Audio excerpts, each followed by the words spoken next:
Hace 2000 años, alrededor del nacimiento de Jesús, en la provincia romana de Judea, se inició una sangrienta revuelta.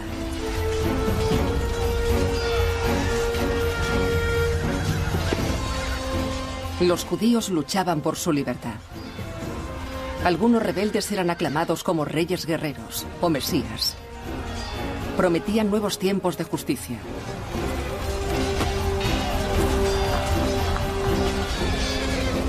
Cuando Roma retomó el control, crucificó a miles de personas. La mayoría fueron olvidados, pero sus esperanzas no morirían. Durante cientos de años, la comunidad judía ha anhelado un mundo justo, un mundo aquí abajo, no en el cielo, sino en la tierra. Un mundo justo y ecuánime dirigido por Dios, como si Dios se sentara en el trono de César. Eso no era así, la situación empeoraba y así fueron construyendo el deseo apocalíptico de que Dios vencería algún día. Imaginen eso como el grito del apocalipsis, Dios vencería algún día. Ese era el grito por el que Jesús moriría 30 años después. Y ese era el sueño que mantendría viva su memoria. Porque a diferencia de sus antecesores, Jesús no cayó en el olvido gracias a un pequeño grupo de judíos que se reunieron en torno a la convicción de que Jesús era el auténtico Mesías, que finalmente traería el reino de Dios a la tierra. Su historia es prácticamente tan destacable como la propia vida de Jesús. Contra todo pronóstico, frente a la hostilidad, el peligro y la disidencia, estas personas lucharon por sacar su nombre de la oscuridad y propagarlo por el Imperio Romano. Eran Bernabé y Priscila, Jaime, Tito, Esteban y los más conocidos de todos, Pedro y Pablo. El cristianismo, la piedra y el río.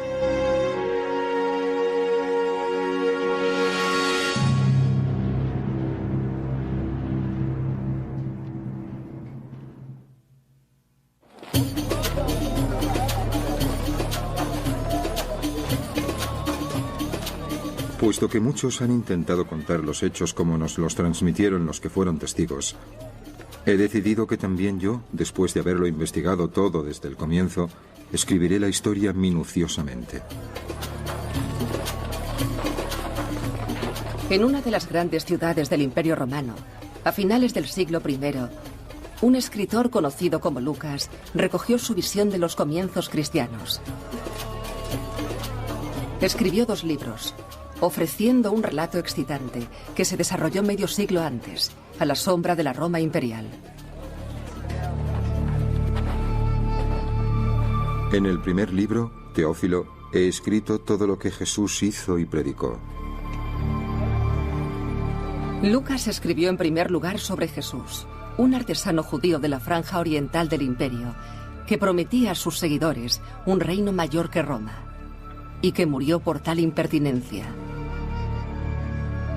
Pero en el relato de Lucas, Jesús era solo la mitad de la historia, ya que el futuro del nuevo movimiento, Lucas lo sabía, dependía igualmente de aquellos que vinieron después, de ese puñado de seguidores que arriesgaron todo para anunciar una visión que se podía haber perdido de boca en boca. Lucas es el único escritor evangélico que narra sus luchas. Es una inestimable fuente sobre los hombres y las mujeres que consagraron sus vidas a Jesús. Sin embargo, advierten los eruditos, la historia de Lucas se debe leer con atención. Lucas tiene una nota al comienzo que dice: escribo esto porque he realizado una detallada observación de los hechos y quiero contaros la historia verdadera. Dijo, hay muchos que quieren contarme la historia, pero yo quiero contaros la historia verdadera. Así que ya sabemos, incluso si no disponemos de otras pruebas, sabemos que hay otras versiones por ahí. La gente ha contado otras historias. Probablemente han dado otras interpretaciones a las cosas. Él va a dar su interpretación de los hechos. Esto es lo que dice. Y eso debe influirnos en cómo leamos su obra. Leer entre las líneas de Lucas es solo un reto en la reconstrucción de estos años cruciales. Era una época combativa. Las fuentes eran escasas. La mayoría, como la de Lucas, se escribieron posteriormente. Y mientras que las líneas de los hechos son visibles, las verdades son más difíciles de distinguir. Es como mirar a un campo de fútbol con barro el día después del partido y mirar las marcas en la tierra e intentar imaginar qué secuencia de jugadas han ocurrido en el partido. Es muy, muy difícil y debemos emplear mucho tiempo en especular.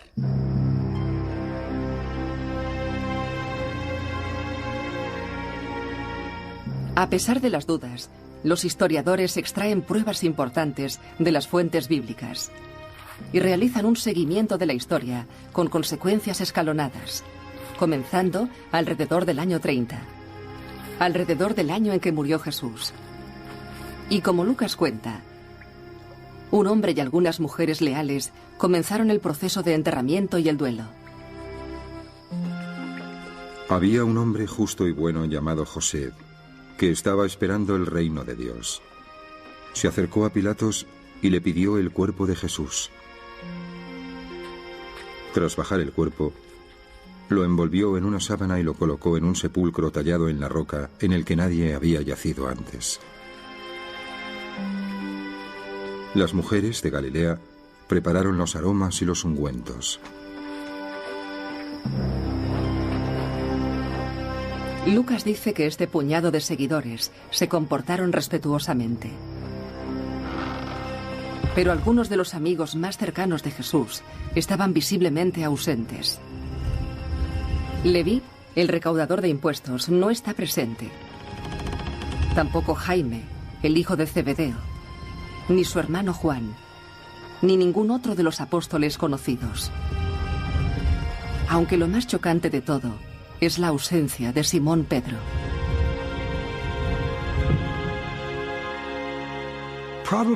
Probablemente, lo que mejor sabemos de Pedro es que era de Galilea y que era humilde, un pescador. Eso significa que es rudo, listo y con los pies bien puestos en la tierra. Habla con un acento raro al ser de las afueras y debe haber resultado un pueblerino en Jerusalén. Debía estar sorprendido y con miedo. Entonces me imagino que Pedro estaría bastante asustado cuando arrestaron a Jesús. A menudo se llama a Pedro el líder de los apóstoles. Según algunas versiones, fue él quien llamó por primera vez Mesías o Rey a Jesús. Solía hacer de portavoz del grupo y a menudo era atrevido, si no temerario. Pero en las horas siguientes a la crucifixión, Pedro y sus compañeros se perdieron de vista, probablemente destrozados por la derrota del líder. En el siglo I todo el mundo sabía que un Mesías crucificado era un Mesías derrotado. Y admitámoslo, había muchos revolucionarios judíos aspirantes a Mesías, personajes proféticos en ese periodo. Y casi todos ellos morían de forma violenta. Y cuando eso ocurre te enfrentas a una posibilidad. Si eres alguien como Pedro, es decir, una especie de mano derecha en ese movimiento, es posible que acabe siendo otro líder, que seas un nuevo Mesías, un profeta al que seguir. Algunas veces vemos que la gente lo hace.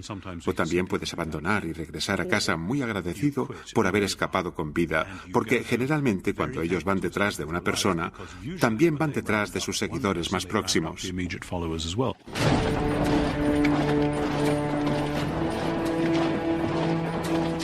Ellos eran las fuerzas del Imperio Romano, y en Judea su poder era desalentador. Roma había conquistado la zona hacía casi un siglo, y aunque solía confiar en los sumisos gobernantes locales para mantener el orden, las tropas romanas siempre estaban preparadas para intervenir. Especialmente durante las festividades en que los peregrinos judíos inundaban la ciudad. A los primeros signos de conflicto se aplicaban duras represalias. Pedro y el resto acababan de recibir una lección brutal. El destino de Jesús planeaba sobre todos ellos. La crucifixión era una práctica romana habitual. 2000 por aquí, otros 500 por allí. Y Roma no era excesivamente discriminatoria sobre a quién crucificaba. Fueras un rebelde, fueras un ladrón, si estimaban que eras un peligro para el Estado. Roma no tenía remordimientos para matarte. De hecho, Roma consideraba la crucifixión como una forma de publicidad. No hagáis lo que hizo la persona que está en la cruz o acabaréis en iguales circunstancias. Para mí, lo más asombroso sobre las historias de la crucifixión era que las mujeres se quedaran, porque sabemos por fuentes romanas que también podrían haber sido crucificadas.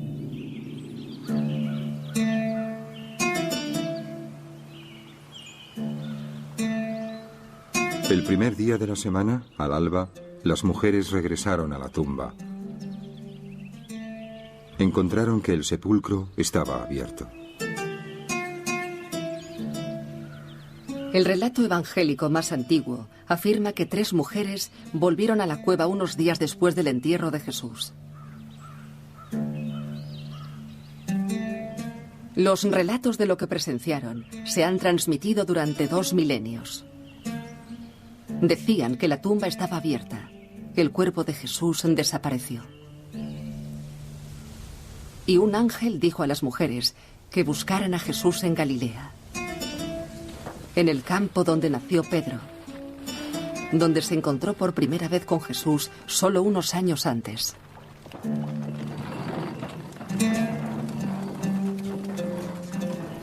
Esta es la zona rural que había acogido al profeta en vida. Y este es el mundo, según numerosos estudiosos, que alimentó sus enseñanzas y sus discursos pragmáticos.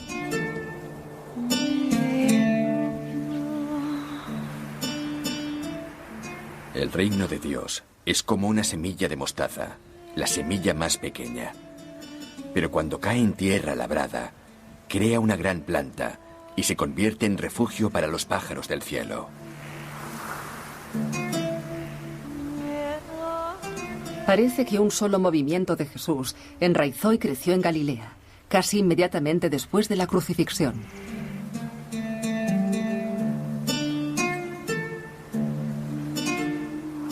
No llevéis bolsas ni sandalias. En la casa donde entréis, comed lo que haya a la mesa. Sanad a los enfermos y decidles, el reino de Dios ha venido a vosotros.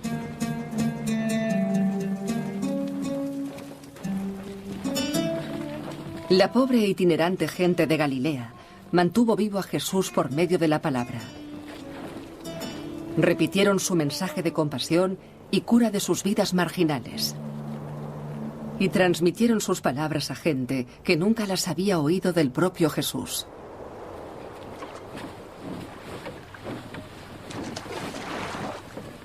Si Pedro y sus compañeros volvieron a Galilea, probablemente ayudaron a cultivar esa tradición local en ciernes. Pero esa tradición podría no haber sobrevivido de no ser por una dramática visión. Según un relato, ocurrió en las costas de Galilea.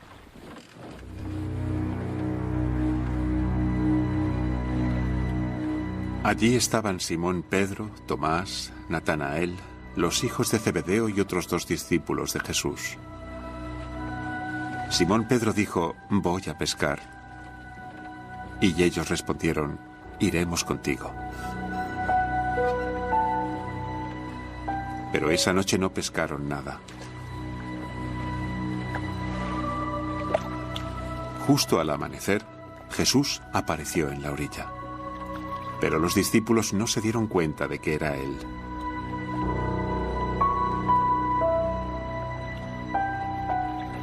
El discípulo al que amaba Jesús le dijo a Pedro, ese es el Señor.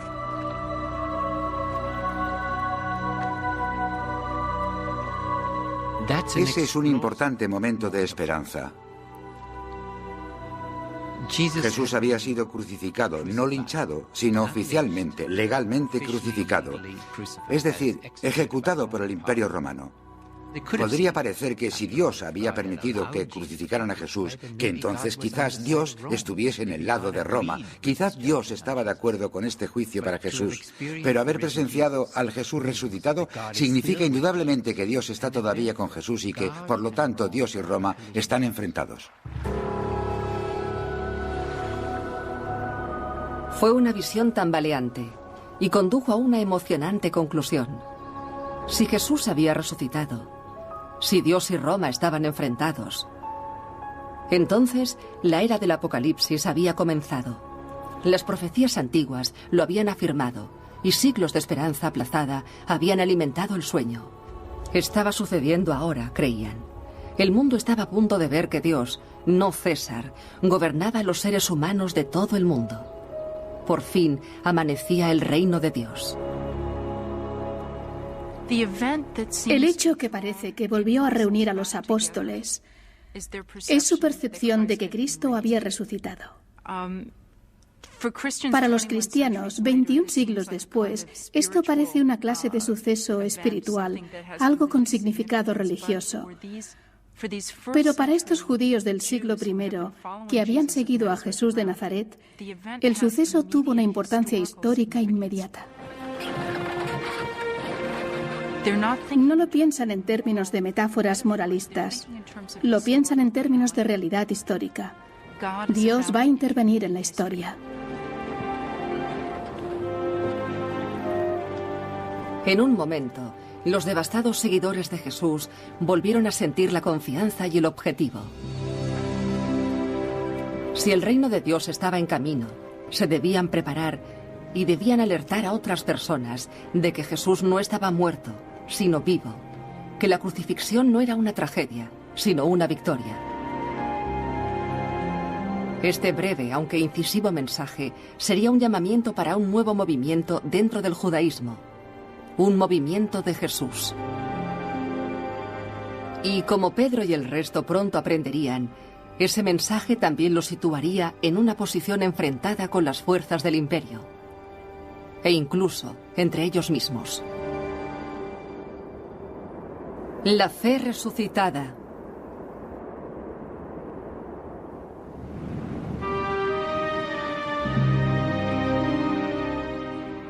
Jerusalén estaba fortificada con 3 murallas. Las torres se alzaban de las murallas 10 metros de alto y otros tanto de ancho. El templo sagrado estaba situado en el centro.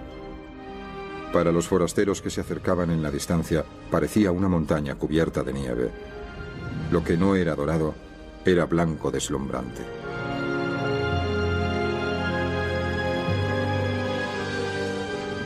El escritor antiguo Josefo describe Jerusalén como una ciudad sin igual. Era el centro del antiguo judaísmo. Albergó el lugar más sagrado para los judíos de todo el mundo, el Gran Templo. Fundado en un lugar escogido por el propio rey David, el templo atraía a peregrinos de todo el imperio. Y después de haber visto al Jesús resucitado, atrajo a sus fortalecidos seguidores. Porque si el reino de Dios iba a llegar a la tierra, primero llegaría a Jerusalén. Pero Jerusalén no era solo un centro religioso, era una ciudad dominada por el Imperio Romano. Y su turbulenta historia la convirtió en un trono en el lado de los administradores romanos. Unos 20 años antes, Roma había aniquilado todo rastro de independencia judaica. La casa real judía de Herodes había desaparecido y los gobernantes romanos tomaron el control directo. Muchos eran administradores mediocres y poco diplomáticos. Unos pocos, no obstante, tenían mano dura como Poncio Pilatos. Un escritor antiguo describe a Pilatos como inflexible, terco y cruel. Josefo está de acuerdo. Dice que Pilatos llevó imágenes blasfemas del emperador a la ciudad sagrada de los judíos. Confiscó el dinero del templo y acalló brutalmente a los judíos que osaban protestar. Pilatos no originó las tensiones en Judea, pero mantuvo a los habitantes de Jerusalén hirviendo en descontento. Esta era la ciudad que Pedro y los galileos convirtieron en su nueva base urbana, el centro de su movimiento de preparación para la era apocalíptica de Dios. Cuando escuchamos el término apocalipsis, pensamos que significa el final del mundo. No. Apocalipsis significaba el final del mal y la violencia, y de la injusticia, y la desigualdad, y la impureza aquí en la tierra. Significaba el final del mal, no el final del mundo. El nuevo grupo de Pedro no esperó ociosamente a que Dios destruyera el mal y nos trajera su mundo perfecto. Parece que Pedro condujo a sus compañeros a empezar a vivir en ese mundo ideal inmediatamente. El número completo de aquellos que creían era de un corazón y alma. Y nadie diría que le pertenecía algo a él solo, sino que todo era común. Ninguno de ellos tenía necesidades, y quien poseía tierras o casas las vendía y llevaba las ganancias de la venta a los pies de los apóstoles, quienes las distribuían entre el resto según sus necesidades.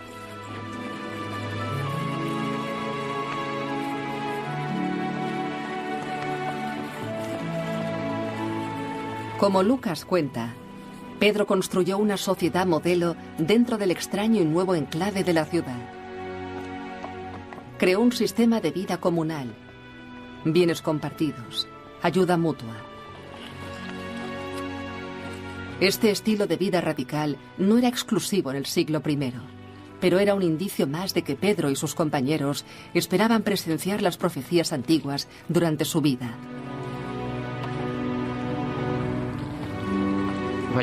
Lo que Pedro está haciendo en Jerusalén es intentar convencer a sus compañeros judíos de que el reino de Dios ya ha comenzado en esta tierra. Por lo tanto, tenían que empezar a vivirlo. Si decían a un judío con una mentalidad abierta, la era del Apocalipsis ha comenzado, este judío podía decir, bueno, estoy dispuesto a creerlo, pero ¿me podéis mostrar qué ha comenzado? No veo ninguna diferencia. Roma sigue gobernando el mundo y todo lo que Pedro podía decir era, sí, pero ven y verás cómo estamos viviendo. Hemos empezado a vivir de un modo distinto.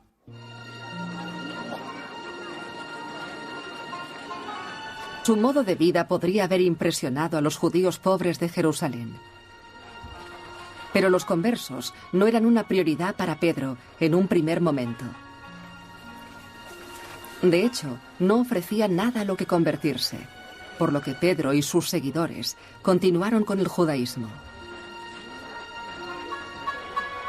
Conservaron las leyes alimentarias judías y honraban las festividades judías como la Pascua judía y algunos días después la fiesta de Pentecostés. De hecho, el grupo de Jerusalén de Pedro podría haber pasado desapercibido de no ser por un extraño suceso acontecido durante el primer Pentecostés tras la muerte de Jesús.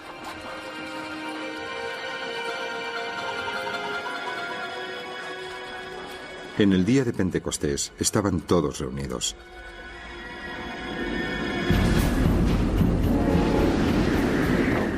De repente del cielo se escuchó un sonido como un fuerte viento. El viento inundó toda la casa en la que se encontraban. Todos se inundaron del Espíritu Santo y empezaron a hablar en diferentes lenguas. Eran judíos que habitaban en Jerusalén, hombres piadosos de todas las tribus de la tierra. Al escuchar este sonido, se formó una multitud que estaba confusa.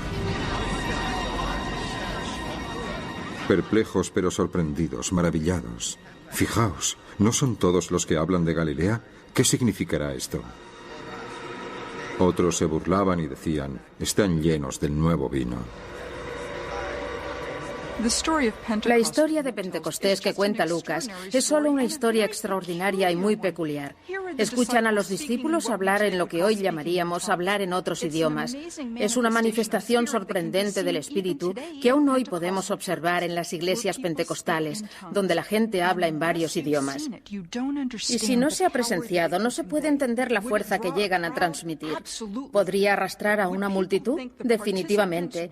¿Pensaría la gente que los participantes estaban locos? Probablemente muchos de ellos lo estaban, pero otros dirían que están hablando en el idioma de los ángeles. Eso debe ser divino, la verdadera profecía. Deben poseer la teología correcta. Otros también pudieron pensar eso. La historia de Pentecostés se suele señalar como el inicio de la iglesia cristiana, pero también contiene una nota nefasta. Puesto que en el clima del antiguo Jerusalén Donde los cautos habitantes recordaban demasiado bien cómo los mesías podían traer represalias generales, Pedro y sus llamativos seguidores seguramente provocarían inquietud. Proclamar un Mesías, proclamar una era mesiánica, era realizar una queja política, y los judíos de Jerusalén especialmente reconocían que estaban bajo ocupación romana y sabían que el César no quería ninguna competición con su gobierno. Proclamar un nuevo rey significaba que sus propias vidas correrían peligro, porque las tropas y los gobernantes de Roma no quieren ningún rey excepto el César. No existe certeza sobre cuándo y por qué se originó el primer problema con el movimiento de Jesús de Jerusalén. Pero según Lucas, los problemas comenzaron no mucho después de que el grupo comenzara a atraer a nuevos seguidores. Lucas escribe que uno de ellos, un hombre llamado Esteban, causó confrontación al declarar públicamente su reverencia por el ejecutado Jesús. Este nuevo miembro, comenta Lucas, enfureció a algunos de sus oyentes de Jerusalén. Agitaron a la gente, a ancianos y a escribanos. Quienes lo encontraron, lo arrestaron y lo llevaron ante el consejo. Presentaron a un falso testigo que dijo: «Este hombre realiza afirmaciones contrarias a este lugar sagrado y la ley». Entonces lo expulsaron de la ciudad y lo apedrearon. Esteban fue apedreado hasta la muerte. La crisis vino poco después. Según la narración de Lucas, un ferviente joven judío llamado Saúl estaba al frente de una purga comunal. Trabajando a instancias de las autoridades religiosas de Jerusalén, Lucas afirma que Saúl persiguió a los seguidores de Jesús y causó estragos en el pequeño grupo de Pedro. Ese día empezó una gran persecución contra la asamblea de Jerusalén y todos se dispersaron por el campo excepto los apóstoles. Saúl estaba aniquilando la iglesia. Entraba en todas las casas y encarcelaba tanto a hombres como a mujeres.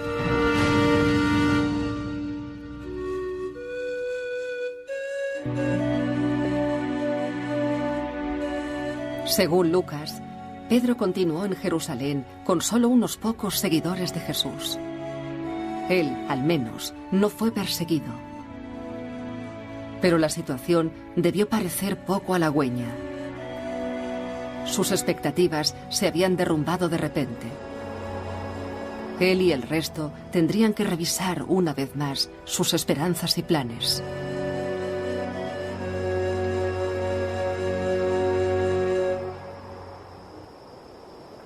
La fe dispersa.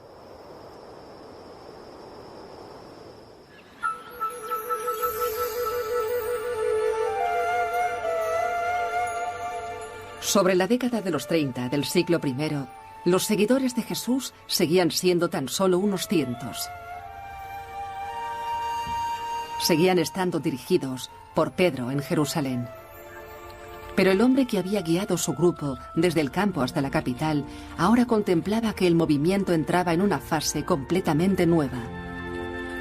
Solo unos años después de la muerte de Jesús, sus seguidores, a menudo llamados el Camino, se expandieron como semillas por el Imperio Romano. Estaban empujados por una apremiante necesidad de divulgar la futura llegada de Dios. Y estaban oprimidos, como dice Lucas, por enemigos en su propio hogar. Saúl, todavía exhalando amenazas y muerte contra los discípulos del Señor, se dirigió al alto sacerdote y le pidió cartas para las sinagogas de Damasco, para que en el caso de encontrar a miembros del camino, poder traerlos de vuelta a Jerusalén encadenados. Lucas afirma que Saúl, tras lanzar esfuerzos para eliminar a los seguidores de Jesús en Jerusalén, ahora se preparaba para perseguirlos en la cercana ciudad de Damasco. Saúl no confirma todas las quejas de Lucas. pero reconoce que reprimió fuertemente al nuevo y llamativo movimiento judío.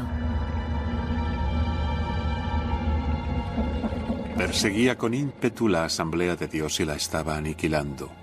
Estaba promoviendo el judaísmo entre mis compañeros, puesto que era mucho más celoso de las tradiciones de nuestros antepasados.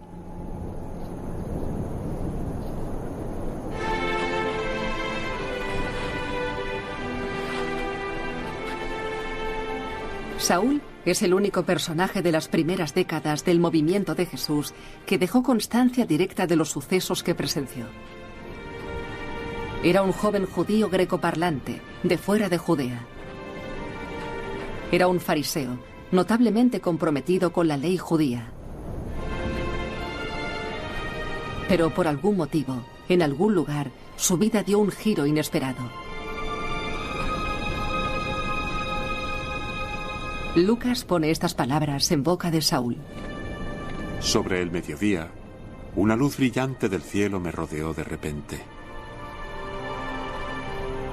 Caí al suelo y escuché una voz que me decía: Saúl, Saúl, ¿por qué me persigues? Contesté: ¿quién eres, Señor?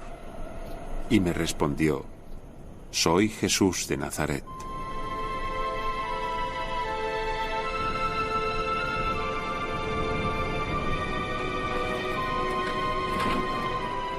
Creo que la conversión de Saúl de Tarso, a quienes conocemos como Pablo el apóstol, tuvo que ser uno de los puntos de inflexión de la historia, de la cultura occidental y de todo lo demás. Pablo se da cuenta de que Jesús está vivo, de que las historias sobre su resurrección eran verdad, y de que él, por lo tanto, era el Mesías, y de que, por lo tanto, él, Pablo, había ido en la dirección incorrecta. Tenía que darse la vuelta y seguir a este Mesías.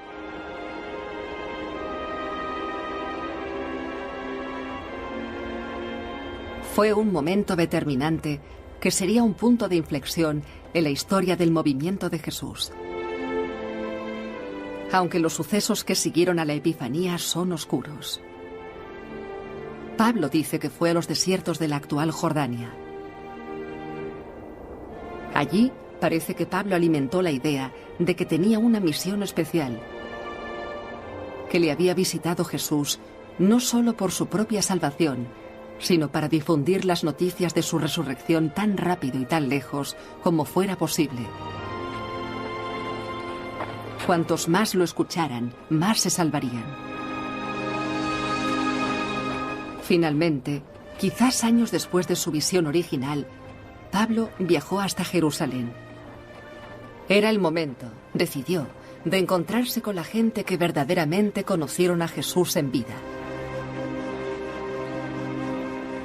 Sospecho que cuando Pedro y el resto supieron que Saúl estaba en la ciudad, debieron experimentar emociones muy diversas. ¿Cómo se puede tratar a este brillante, peligrosamente brillante joven con toda su pasión y todo su empeño que había estado en el otro bando? Es parecido a lo que ocurre en equipos deportivos importantes, cuando alguien se traslada de un equipo al otro y la persona que estaba luchando contra ti una temporada va a estar contigo. Y a los de tu equipo no les hace demasiada gracia la idea.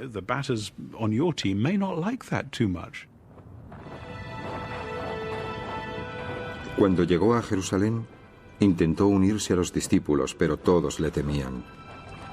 No se creían que fuese un discípulo. Ni Lucas ni Pablo cuentan lo que sucedió en ese primer encuentro.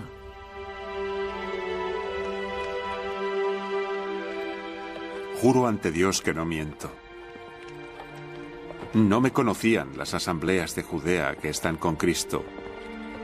Ellos han escuchado que el hombre que nos persiguió ahora está anunciando la fe que una vez intentó destruir.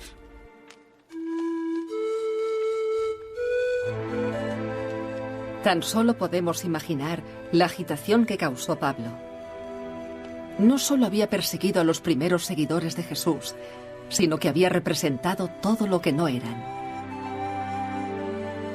Pedro no tuvo una educación formal. Se ganaba la vida con sus manos y hablaba con acento de campesino. Pablo, por otro lado, era relativamente refinado. Había nacido en una acomodada familia de fuera de Judea. Recibió una educación basada en el pensamiento griego, además del judaísmo religioso. Pero de algún modo el encuentro ocurrió. Quizá Pablo preguntó sobre las enseñanzas de Jesús. Quizá Pedro relató sucesos de la vida de Jesús. Contara lo que contara, Pablo convenció a aquellos que una vez pensaron que no era sincero.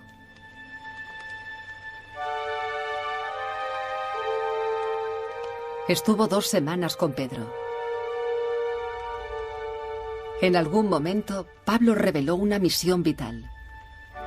Una misión para predicar a Jesús al mundo. A los no judíos o gentiles del vasto imperio romano. Más aún, Pablo declaró que era el elegido para esa misión por Dios. Pablo, sin siquiera conocer a Jesús, ahora parecía exigir mayor autoridad que los compañeros más cercanos de Jesús.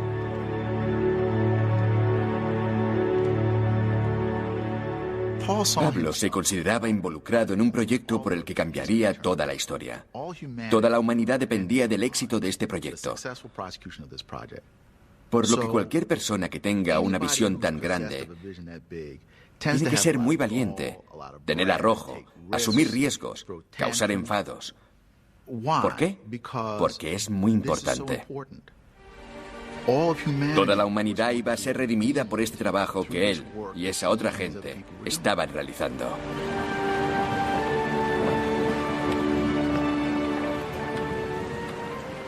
La visión de Pablo era sobrecogedora.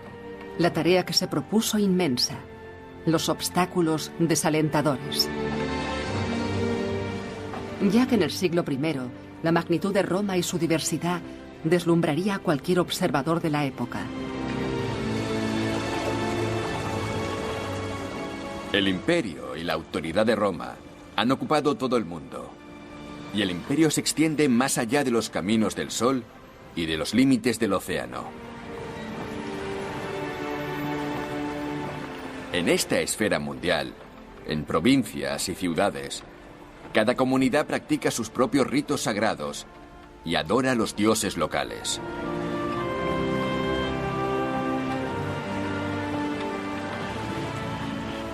Desde Turquía hasta España, desde Bretaña hasta Egipto, Roma había conseguido más territorio que cualquier otro imperio anterior.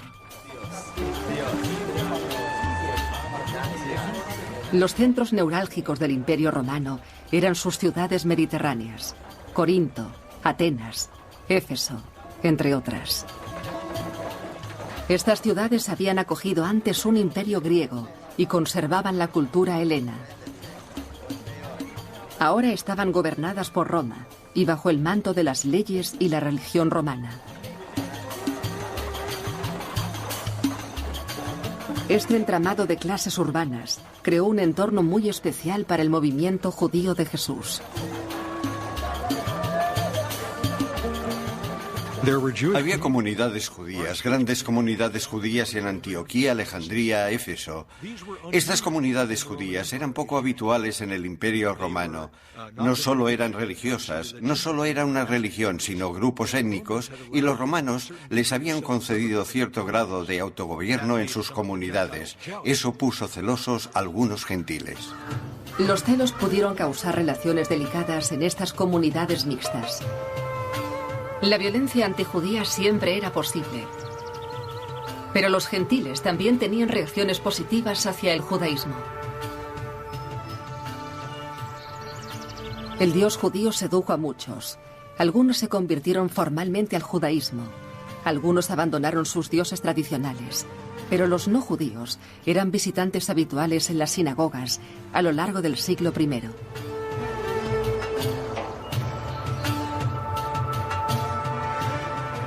Este es el mundo en el que Pablo había nacido. Y este era el mundo en que probablemente sirviera de telón de fondo para uno de los problemas más divisionistas que se encontró el primer movimiento. Pablo, ansioso por llevar a los gentiles hasta Jesús, sería el elemento catalizador. La fe fragmentada.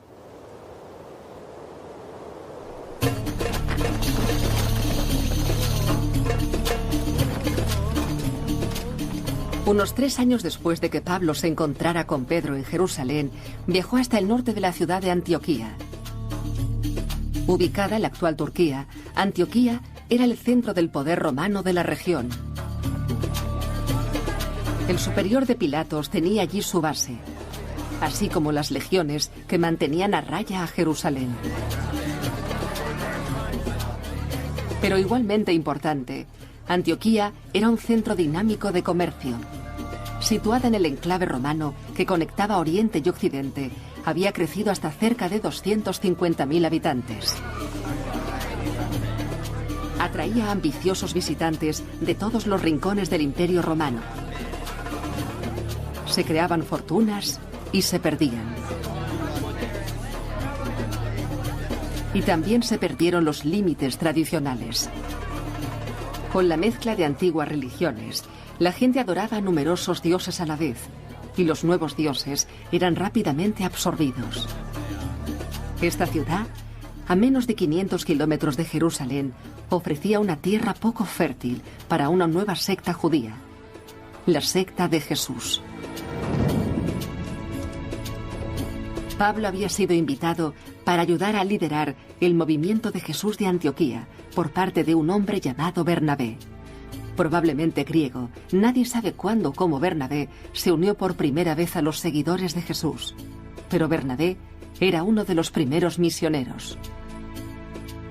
Bernabé, cuyo nombre significa hijo de la consolación, parece que era un alentador, un consolador, pero no sabemos mucho de lo que se ha escrito posteriormente y hasta qué punto se ha representado fielmente, pero creo que no iríamos muy desencaminados al decir que era un tipo amable, esperanzador y conciliador. Por lo tanto, puede que se le hiciera difícil estar con Pablo, el cual era un hombre muy osado y dinámico.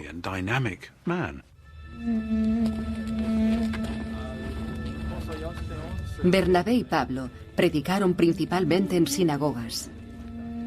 Allí, incluso los gentiles del público tenían conocimiento de las profecías antiguas de la llegada de un Mesías judío.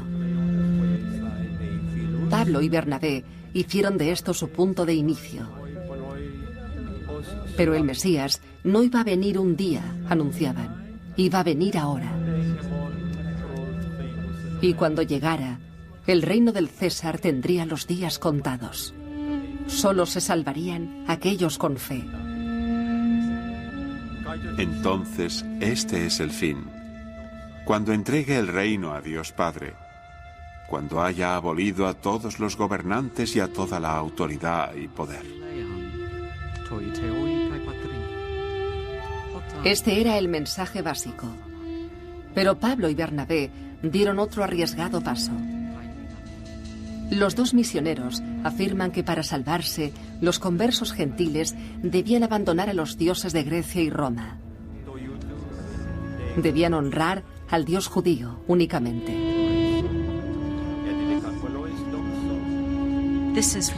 Esta era realmente una exigencia revolucionaria. La adoración a los dioses es algo que en nuestros términos hubiera salido del presupuesto de defensa de una ciudad antigua. El cielo patrocina la ciudad. Los dioses se aseguran de que no haya terremotos ni inundaciones, de que no haya plagas. Todos esos conceptos que la piedad tradicional, que los gentiles, los paganos de la ciudad, consideraban necesarios para el bienestar de la ciudadanía.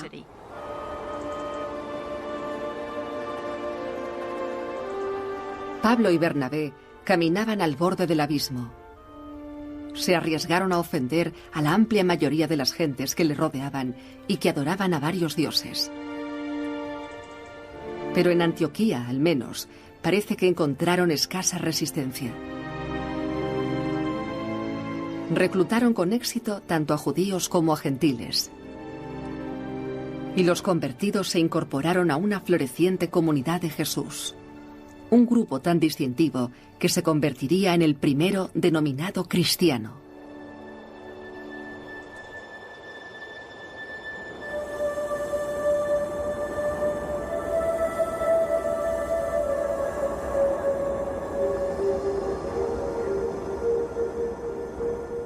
Pablo y Bernabé pasaron casi una década convenciendo a la gente de Antioquía de que el reino de Dios estaba cerca. Pero a pesar de sus éxitos, se encontraban con un problema. Año tras año, el reino de Dios seguía sin llegar. A pesar de la convicción y el carisma de Pablo, algunos de los conversos se debieron preguntar por qué. En las primeras cartas de Pablo hay un sentido de urgencia porque está convencido de que Cristo va a regresar. El día del juicio iba a ser la semana que viene. Pero Jesús no regresaba y el tiempo seguía pasando. Así que el mensaje necesitaba unos reajustes y Pablo, como buen apóstol que era, lo reajustó. Se percató de que todo el mundo necesitaba ser evangelizado. Eso iba a llevar tiempo. ¿Qué explica el retraso entonces? En parte, la gracia de Dios al permitir a Pablo y a sus seguidores reunir el número completo de gentiles antes del final de la era.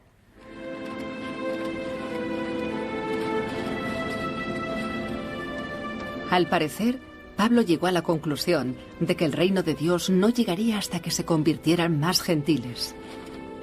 Y que él, Pablo, debía convertirlos. Mientras los miembros de la asamblea de Antioquía rezaban al Señor y ayunaban, el Espíritu Santo dijo: «Separad a Bernabé y Saúl para que puedan realizar mi llamada». Entonces, después de rezar, la asamblea les envió a recorrer su camino. Lucas no hace ningún comentario sobre el retraso del reino. Pero sí afirma que Pablo y Bernabé abandonaron Antioquía en una misión para buscar a gentiles más allá del campo. Puesto que la pareja se separó del núcleo, aparentemente afilaron su mensaje. Pregonaron la idea de que los gentiles no solo debían ser traídos al rebaño, sino que debían reclutarse en grandes cantidades para acelerar el reino de Dios. Como más tarde escribiría Pablo, todo era parte de los planes de Dios. No deseo que malinterpretéis este misterio, hermanos. Israel seguirá subyugada hasta que venga con nosotros el número completo de gentiles.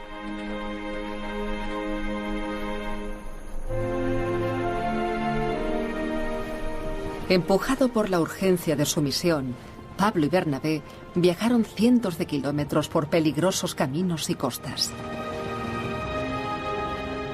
A través de las tierras de la Grecia y Turquía actuales, predicaron su mensaje de salvación inminente. Y parece que promovieron un programa de caridad y ayuda comunal. La mezcla tenía un gran atractivo. Pero la vida en el siglo I era a veces violenta.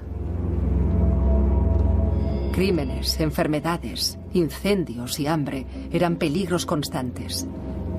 Y la inmensa mayoría de la población vivía al filo del desastre.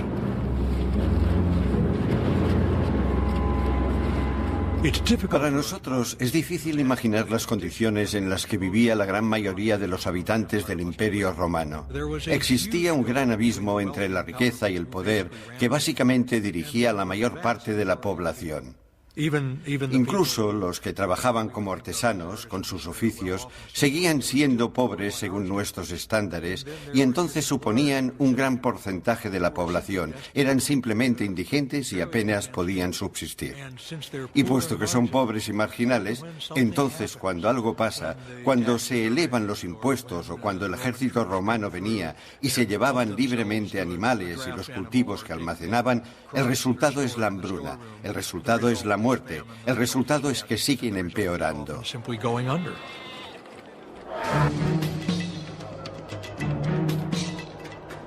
Una vez que un viajero vino a la ciudad de Aspendo, vio a gente comiendo pienso de los animales que se vendían en el mercado y todo lo que encontraban. Porque los magistrados habían robado todo el grano para venderlo. Como respuesta, una multitud de todas las edades atacó al jefe de los magistrados y le prendieron fuego aunque estaba agarrado a estatuas del emperador.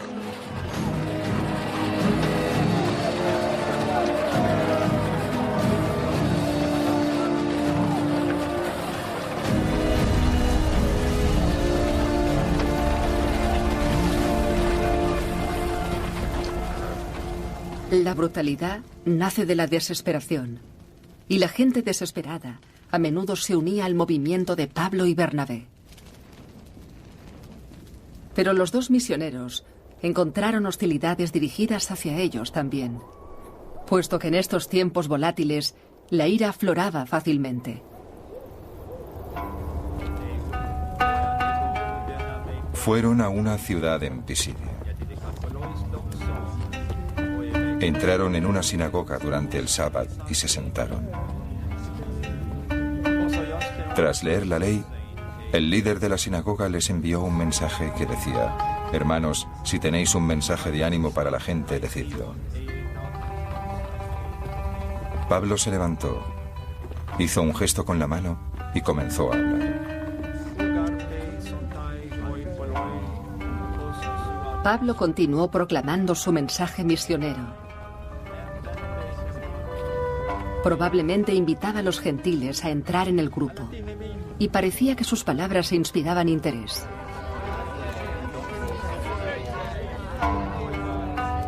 Pero cuando Pablo y Bernabé abandonaron la ciudad, dice Lucas que una multitud mixta de judíos y gentiles se reunieron alrededor de ellos. Algunos empezaron a increpar a los dos misioneros. Pablo y Bernabé tuvieron que salir de la región.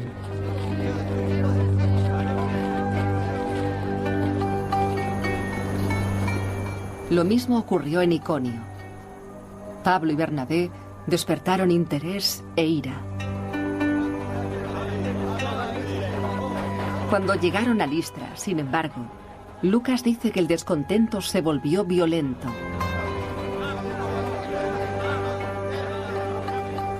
Lucas afirma que muchos judíos estaban furiosos por el enfoque liberal de Pablo sobre los conversos no judíos.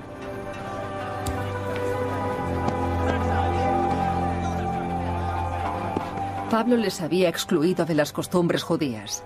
Los compañeros judíos de Pablo también podían temer que, al atraer a los conversos de sus dioses paganos, Pablo habría encendido una comunidad pagana más grande. Fuera cual fuera la causa, Pablo fue expulsado de la ciudad, apedreado y dejado por muerto. Según las propias cartas de Pablo, este ponía furioso a otros judíos. Siendo prácticos, tenemos que preguntarnos por qué. Todo lo que Pablo había hecho es hacer que los gentiles abandonaran sus hábitos gentiles. Me refiero a que Pablo consiguió que los gentiles dejaran de adorar a sus ídolos, que se comprometieran exclusivamente con el Dios de Israel. ¿Qué puede parecer mal? Bueno, al alejar a estos gentiles de sus prácticas nativas, lo que Pablo hace realmente es poner en peligro la comunidad judía anfitriona. Los gentiles de Pablo van a arrojar a la sinagoga un tipo de luz negativa. Creo que por eso los judíos no soportaban a Pablo. Pablo sobrevivió. Él y Bernabé continuaron reclutando a nuevos creyentes en las aldeas y ciudades de la actual Turquía. Unos 5 años después de partir, Lucas dice que la pareja volvió a la comunidad de Jesús de Antioquía, doloridos pero triunfantes.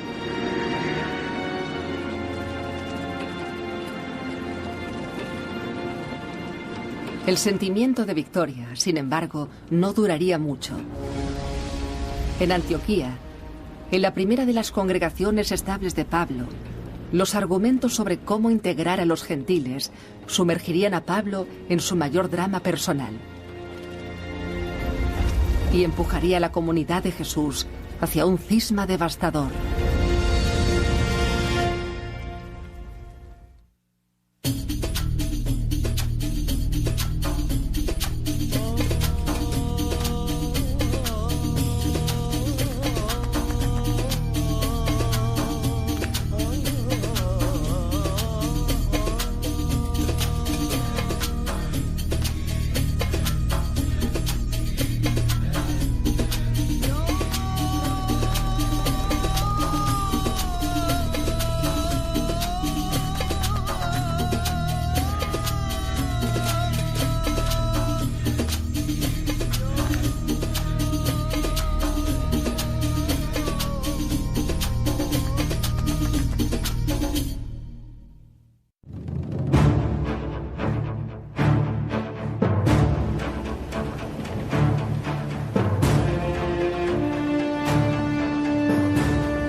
A mediados del siglo I, Roma dominaba el mundo. La disidencia era poco habitual. Pero algunos judíos subyugados se atrevieron a insistir en que el reino de Dios pronto eclipsaría el imperio de Roma. Jaime, Bernabé, Priscila, Pedro y Pablo. Asombrosamente, estas personas marginales extenderían las nuevas de su Mesías judío fuera de sus remotos lugares de nacimiento por todo el Imperio Romano. Si se quieren buscar milagros en el Nuevo Testamento, no creo que sea necesario quedarnos con la resurrección de Lázaro o con caminar sobre el agua. El simple hecho de que Pedro y Pablo pudieran tomar lo que era una religión parroquial y transformarla en una de importancia nacional e internacional es ya un milagro. Durante las décadas posteriores a la muerte de Jesús, Pedro, Pablo y otros apóstoles llegaron a gentes y culturas lejanas a las suyas. Se enfrentarían a escépticos y enemigos, pero también atraerían a conversos. Paso a paso, año a año, conseguirían que el desmembrado grupo de jóvenes judíos se convirtiera en uno de los enclaves más fieles de la historia. Hoy sabemos que el judaísmo y el cristianismo son religiones distintas. Pero ¿podría haber habido otra opción que hubiera cambiado por completo la historia tanto del judaísmo como del cristianismo? ¿Que no hubieran sido religiones distintas, sino una completamente nueva? Esta posibilidad es lo que se estudia en estos momentos. Luchando por sobrevivir bajo el mayor imperio que el mundo había presenciado, intentando llegar más allá de los límites culturales y geográficos, para crecer sin separarse. Estas fueron las luchas que moldearon el primer movimiento de Jesús. Estas fueron las luchas de Pedro y Pablo.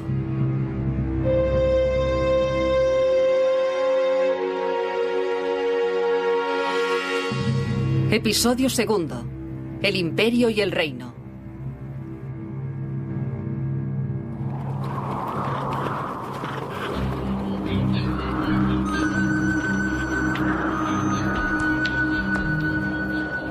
En el año 37, a medida que personas como Pedro y Pablo extendían la palabra de Jesús resucitado por el Imperio Romano, los sucesos que se desarrollaban en Roma influirían profundamente en el joven movimiento de Jesús. Un contemporáneo llamado Josefo cuenta la historia.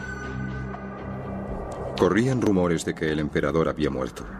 Llegaron cartas del joven Calígula, una al Senado, que informaban de su sucesión al poder.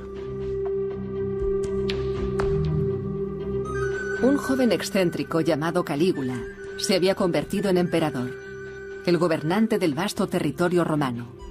Y las gentes desde España hasta Turquía, desde Bretaña hasta Judea, estaban ahora sujetos a los caprichos de este joven César. Uno de sus súbditos, de las tierras de Judea, era el pescador Simón Pedro. Pedro era uno de los primeros seguidores del Jesús en vida y uno de los primeros en unirse a su movimiento. Creo que Pedro debió ser un hombre valiente. Debió haber sido valiente para seguir a Jesús en un primer momento porque Jesús era peligroso, hablaba de que Dios se convertiría en rey y había otros reyes a los que no les gustaba la idea. Por eso, al seguirle y ser su mano derecha, Pedro debió ser un tipo con agallas al principio, pero como tanta gente con agallas tenía un lado débil, tenía un lado vulnerable. Los evangelios cuentan que Pedro perdió los nervios cuando arrestaron a Jesús, que negó conocer a Jesús para salvar su propia vida. Pero Pedro rápidamente reapareció tras la crucifixión. Conocido como La Roca, consiguió ese apelativo por su liderazgo de una creciente secta de Jesús en Jerusalén. Ahora Pedro iba a sentir el peso del imperio una vez más. Porque el nuevo emperador de Roma pronto sacaría de las tinieblas a un amigo llamado Agripa. Tras unos días, Calígula ordenó buscar a Agripa y afeitarle y cambiarle las ropas. Entonces colocó una corona en la cabeza de Agripa y lo nombró rey. Calígula nombró a Agripa rey del territorio judío. Agripa se convertiría más tarde también en rey de Judea.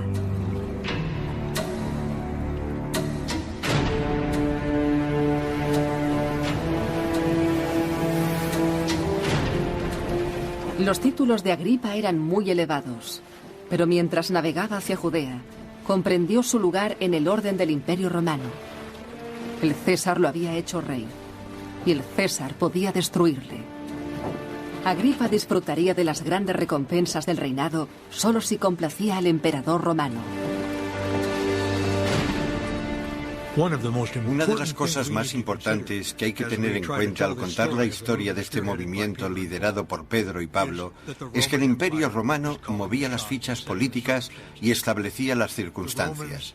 Los romanos gobiernan Palestina y el modo en que realizan esta operación es mediante el gobierno indirecto, imponiendo a sus gobernantes desde Roma para que la imagen del Imperio Romano fuera la imagen de los propios judíos.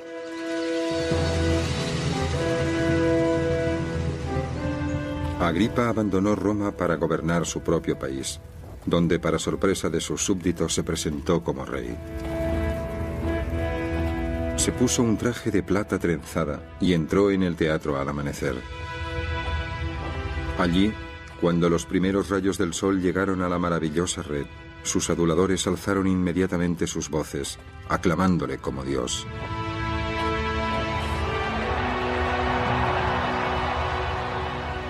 Agripa adoptó una pose mesiánica y tuvo poca paciencia con los que le contradecían, especialmente con Pedro y el pequeño grupo de judíos que se reunían en torno a la memoria de Jesús. Su Mesías era un criminal ejecutado y sus afirmaciones parecían una bofetada insolente para el jefe supremo romano de Agripa. Estas personas llamaban al Jesús que Roma había crucificado Señor y Salvador e Hijo de Dios, términos que en el siglo I no eran religiosos, sino títulos del César. Así que cuando estos cristianos dijeron Jesús es el Señor, Roma entendió bastante bien que estaban diciendo, y tú no lo eres. Estaban tomando los títulos del César para dárselos a Jesús. Las afirmaciones sobre Jesús y su reino podrían haberse precipitado rápidamente en la política imperial, ya que si no fomentaron activamente la rebelión, vislumbraban un futuro que era incompatible con la continuidad de la supremacía de Roma en la tierra. El rey cliente de Roma comenzó la represión. En esa época, el rey Herodes Agripa abordó a varios miembros de la asamblea. A Jaime, el hermano de Juan, lo mató con la espada. Un apóstol fue ejecutado como un criminal político. Y Pedro cayó también en la red de Agripa. Lo arrestaron y enviaron a ejecutarlo al día siguiente. Los seguidores de Jesús estaban al borde de la catástrofe. Tal como cuenta Lucas la historia, solo la intervención divina podría explicar que Pedro sobreviviera.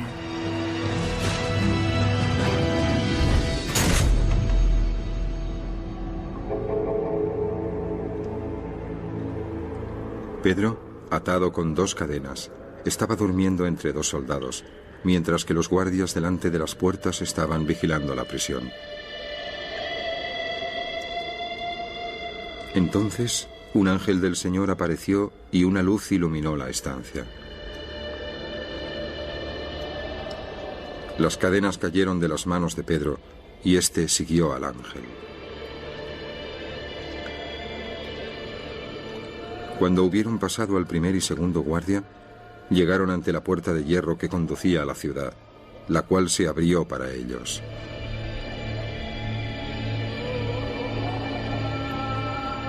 La escapada de Pedro fue un momento clave para él y el resto de seguidores de Jesús. Pedro había sobrevivido, pero la represión parecía acabar con su posición de líder de este movimiento desfragmentador de Jesús. Tras mantener con vida la comunidad durante más de una década, Pedro, la Piedra, abandonó la ciudad. Y bajo la fuerza de la opresión, una figura menos conocida por las autoridades tomó el puesto de Pedro. Era Jaime, el hermano de Jesús. Tenemos que leer entre líneas para imaginar qué tipo de liderazgo habría ejercido Jaime en Jerusalén. Hay que especular un poco, pero puede que los judíos de Jerusalén presionaran para garantizar que este movimiento no hundiera el barco por demasiados frentes a la vez, por lo que tenían que aparentar estar manteniendo y defendiendo la ley judía convencional. Parece que Jaime era muy escrupuloso en ese sentido. Las fuerzas del imperio llevaron a Jaime y los seguidores de Jesús de Jerusalén a una actitud protectora. En esa peligrosa época era mejor no sobresalir. Y el respetar estrictamente la ley judía podría perjudicar su imagen. Pero no lo suficiente. Aunque se recuperaron de esta primera persecución a gran escala, se avecinaba otra crisis. Una crisis dentro de su propio movimiento.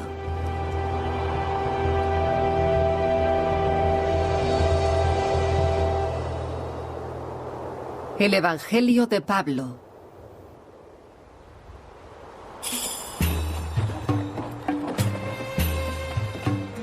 Quiero que sepáis, hermanos y hermanas, que el Evangelio que yo predico no es de origen humano. No lo recibí de un hombre, tampoco me lo enseñaron, sino que lo recibí mediante una revelación de Jesucristo.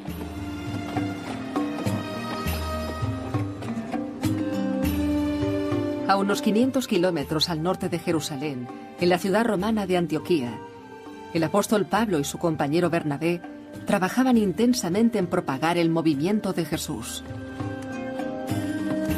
Pablo se incorporó posteriormente a la causa. Era un judío educado de fuera de Judea, dedicado a llevar las nuevas de Jesús más allá de la comunidad judía. Predicando en sinagogas, Pablo buscó conversos entre los no judíos o los gentiles. Y cuanto más éxito tenía, mayor conflicto generaba. A muchos judíos les preocupaba que los esfuerzos de Pablo enfurecieran a la mayoría pagana. Otros pensaban que estaba corrompiendo las tradiciones judías. Comenzaron a atacar a Pablo, y su misión con los gentiles pronto cayó bajo el escrutinio de Jaime y de los seguidores de Jesús de Jerusalén. Como un líder de la Iglesia, Jaime estaba en efecto preocupado por su rebaño.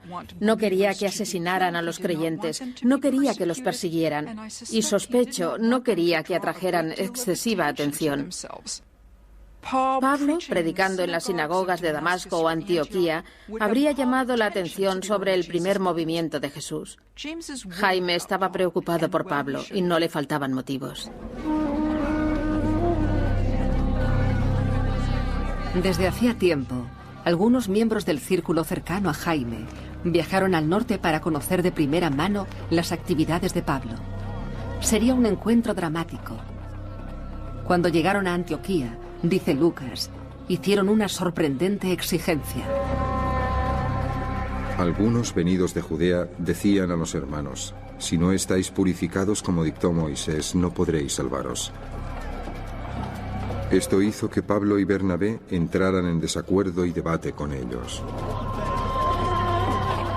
Los visitantes exigían a los gentiles reclutados de Pablo que se convirtieran al judaísmo.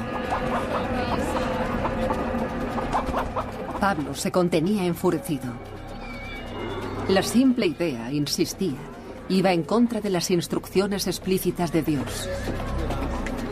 Pablo argumentaba que Dios le había dicho que los gentiles debían entrar en su reino sin convertirse antes en judíos. Pablo se dirigió a Jerusalén para intentar convencer de su visión a Jaime y al resto de seguidores de Jesús que allí vivían. Me fui a Jerusalén con Bernabé, llevándome a Tito. Marché en respuesta a una revelación para asegurar que no estaba huyendo o no había huido en vano. Pablo emprendió un arduo viaje con un compañero seguidor de Jesús, un gentil no circunciso llamado Tito.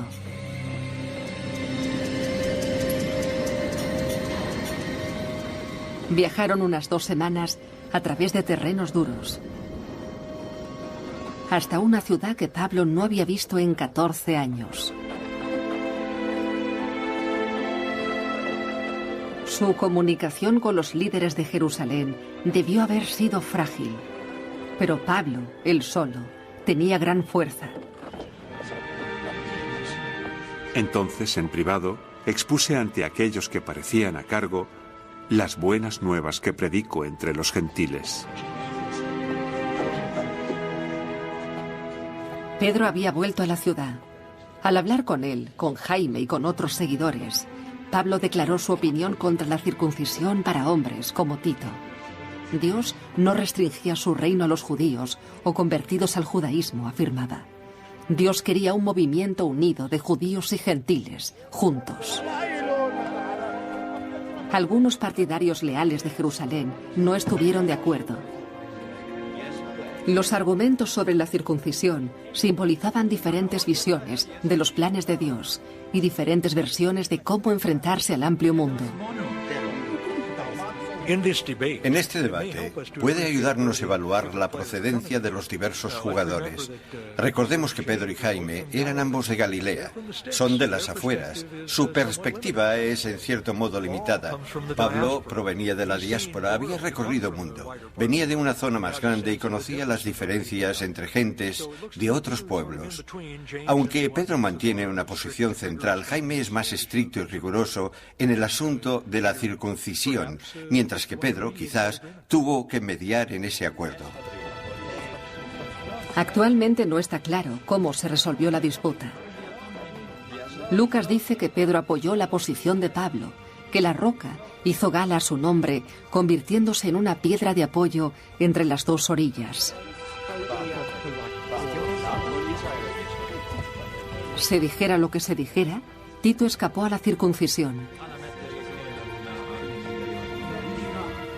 Y Jaime y el resto de los seguidores de Jesús hicieron un trato. Un trato que parece confirmar la misión especial de Pablo con los gentiles. Me estrecharon sus manos derechas a mí y a Bernabé, acordando que nosotros iríamos a por los gentiles y ellos a por los circuncisos. Solo remarcaron un punto, que debíamos acordarnos de los pobres. Justo lo que estaba deseando hacer. Acordaos de los pobres. Parecía un gesto simple de valores compartidos. Pero cuando Pablo, Bernabé y Tito volvieron a Antioquía, satisfechos por su victoria, el conflicto sobre los conversos gentiles distaba mucho de estar resuelto.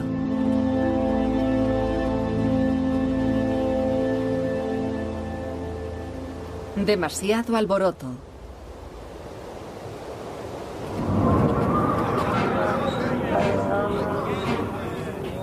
Sobre el año 40, alrededor de la época en la que Pablo partió por primera vez hacia Antioquía, sus compañeros de Jerusalén estaban sufriendo la ira de Roma una vez más. Y una vez más, cuenta Josefo, el ojo de la tormenta estaba en el nuevo emperador, Calígula. Calígula quería ser reconocido como un dios. Aniquiló a los mejores hombres de su propia tierra y propagó su profanidad incluso en Judea. Calígula parecía estar perdiendo la razón. Exigía una adoración con total devoción, y mientras muchos romanos estaban ofendidos, los súbditos judíos del emperador eran destruidos, porque los judíos solo adoraban a un dios, el Dios de Israel. Calígula decidió que era un reto personal. Y decidió demostrarlo en el refugio de pureza y tradición más sagrado de los judíos, el templo sagrado de Jerusalén.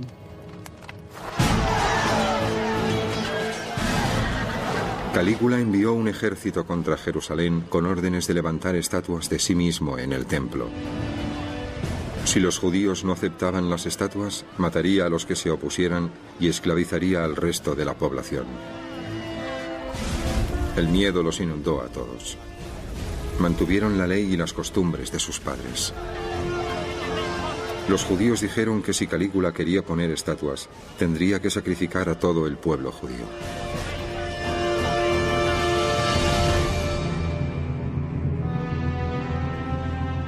Por suerte para Judea, Calígula fue asesinado de repente. Se evitó una masacre por muy poco. Pero este episodio envió un mensaje frío que llegó a los seguidores de Jesús en Jerusalén con total claridad. El poder romano lo abarcaba todo. Cualquier negación de la supremacía imperial sería peligrosa. En general, los años 40 se vivieron a la sombra de lo que ocurrió cuando Calígula había intentado poner su propia estatua en el templo de Jerusalén. Una ofensa sagrada intencionada que podría haber originado revueltas, posiblemente en todo el Imperio Romano por parte de los ciudadanos judíos. Hubo una masiva protesta pública no violenta y este hecho probablemente resonó en los años 40 por toda la zona judía. En Antioquía, Pablo y Bernabé seguramente habrían oído algo sobre la estatua de Calígula. Pero en las numerosas cartas de Pablo nunca se hace mención de ello. Parece que Pablo estaba más concentrado en su creciente misión con los gentiles. Creía que las conversiones extendidas proclamaban el reino de Dios. Pero a medida que se unían más gentiles, los reclutas de Pablo también estaban introduciendo cambios vejatorios para el movimiento de Jesús judío. Las leyes judías se estaban abreviando, las costumbres judías se estaban dejando a un lado, y algunos de los compañeros judíos de Pablo sintieron que esa tendencia era enormemente molesta. Cuantos más gentiles acudían a la iglesia, más difícil era, especialmente para los miembros más antiguos de la comunidad, determinar qué se suponía que debían hacer, cómo se suponía que se debían comportar. Si con el tiempo los gentiles superaran en número a los judíos, ¿quién iba a controlar la iglesia? ¿Qué prácticas iban a conocer los seguidores de Jesús? Estas preguntas empezaron a resonar en Antioquía ya en el año 49. Sobre esa época, Pedro llegó de Jerusalén. Pudiera ser que Pedro estuviera cumpliendo su parte del acuerdo de Jerusalén. Pudiera estar predicando a la gran comunidad judía, mientras que Bernabé se dirigía a los gentiles de la ciudad. Fuera cual fuera el acuerdo, parece que Pedro se adaptó a las condiciones locales. Dio la bienvenida a los seguidores no judíos y comió en mesas impuras o kosher.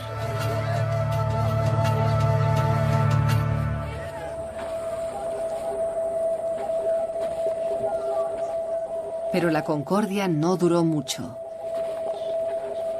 Nuevos hombres llegaban de Jerusalén. Eran enviados, Pablo declaró más tarde, por Jaime. Y estaban consternados por lo que veían.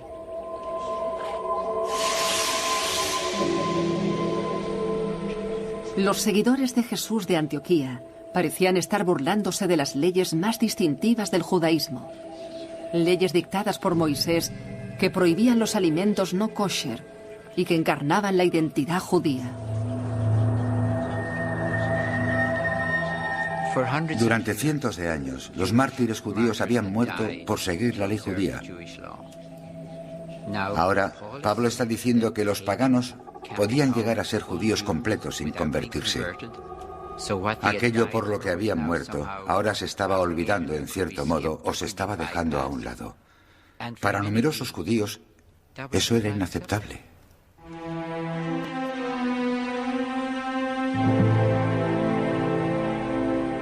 Los hombres de Jerusalén insistían en que los líderes judíos comieran apartados de los gentiles impuros. Habían invocado a toda la autoridad de los apóstoles de Jerusalén. Hombres que conocieron a Jesús en persona y que, en el caso de Jaime, eran incluso miembros de su familia. Pedro y Bernabé lo consintieron.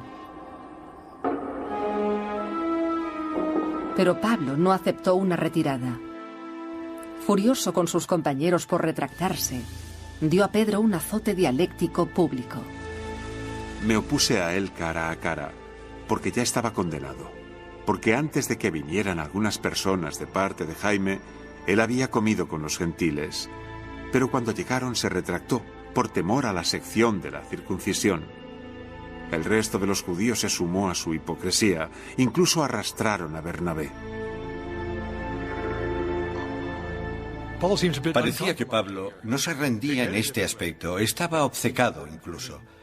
Pero era importante para él que el movimiento tuviera algún modo de demostrar la solidaridad entre gentes diversas, y le parecía que debía haber compañerismo a la mesa. Es difícil afirmar hasta qué punto Pablo forzó esto. ¿Es aquí donde surgió el cisma? ¿Solo por esta cuestión de compañerismo a la mesa? Es posible, pero no podemos asegurarlo. Sabemos que el conflicto sobre el compañerismo a la mesa abrió una gran brecha entre las visiones de Pablo y Jaime. Pedro, el mediador, no podía apoyar a ambos. Parecía que la crisis hizo que Pablo rompiera con Bernabé para volver a la comunidad a la que había dedicado una década en construir. Y peor aún, parecía que la crisis hizo añicos la esperanza de Pablo de un único movimiento de Jesús. Ese movimiento supuso la mayor encrucijada de su corta historia.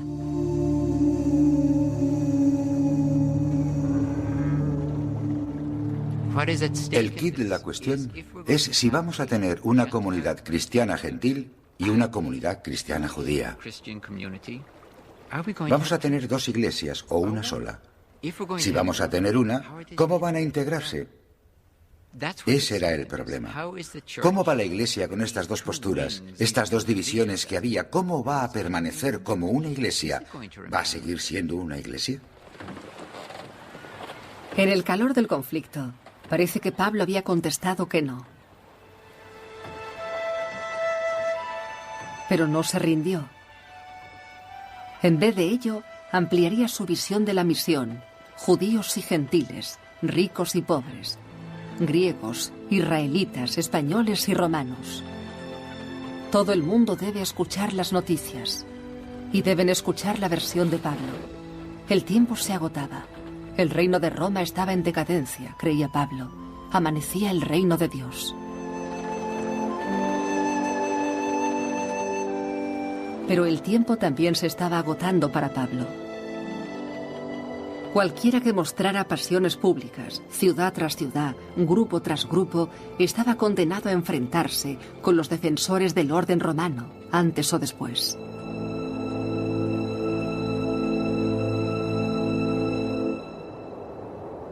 Bifurcaciones en el camino hacia el reino.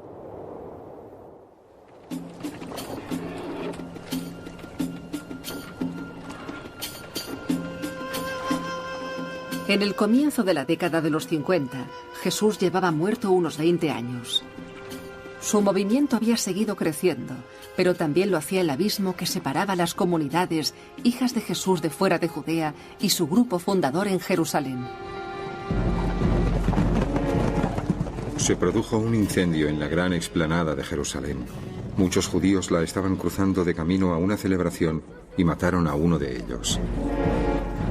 Según Josefo, Judea se acercaba cada vez más hacia el conflicto abierto con Roma. Cuando el crimen se conoció en Jerusalén, todo el pueblo se sintió atacado. Marcharon a luchar hasta el lugar. Pero el gobernador romano fue con una tropa de infantería y apresó a muchos y mató incluso a más.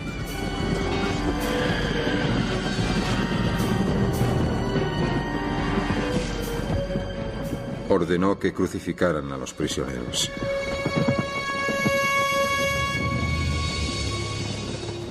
Los romanos reaccionaban con furia ante cualquier agitador, especialmente en las zonas no civilizadas, como Palestina. Enviaron tropas, incendiaron, destruyeron aldeas, mataron a parte de la población, esclavizaron al resto y entonces, por supuesto, crucificaron a miles de personas como demostración para el resto de la gente, para intimidarles, hablando claramente, simple brutalidad. Tales atrocidades escasamente azotaron Grecia, Macedonia o Asia Menor, las tierras que cogieron bien la misión de Pablo durante estos mismos años. El Imperio Oriental de Roma hacía tiempo que estaba acostumbrado al yugo romano.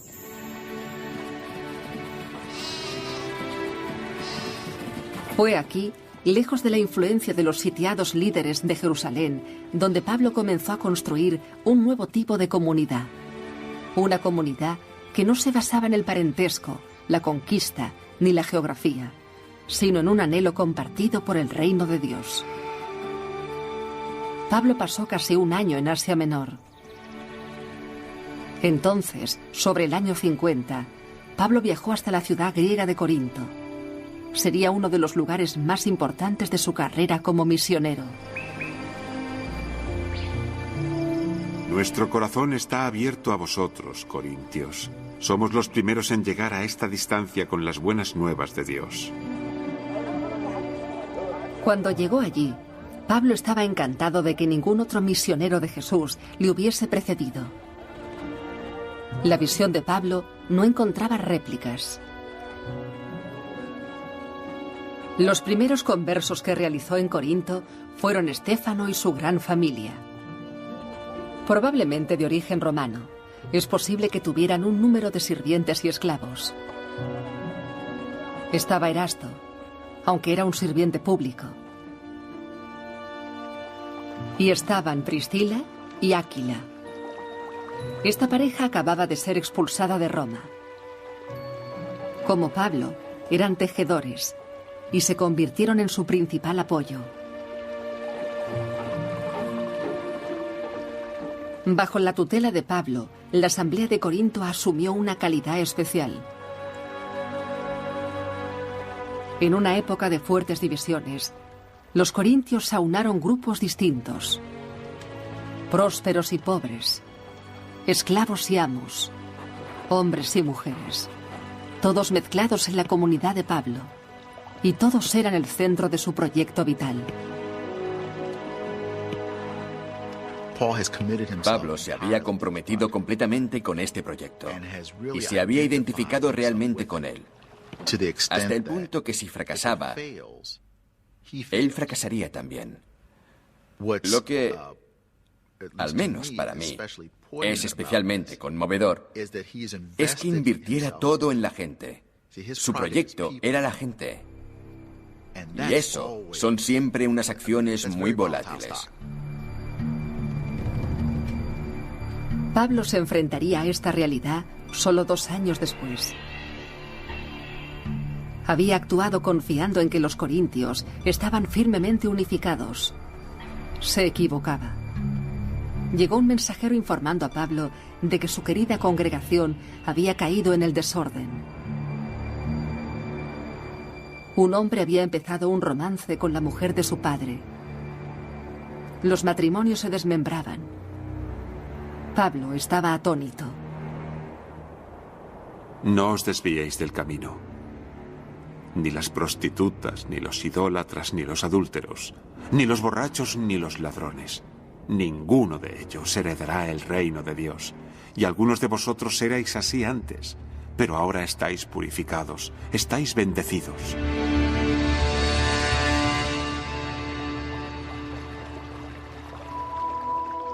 Aunque había noticias peores, a Corinto habían llegado nuevos y carismáticos misioneros en ausencia de Pablo, y se habían apropiado de algunos seguidores del rebaño de Pablo.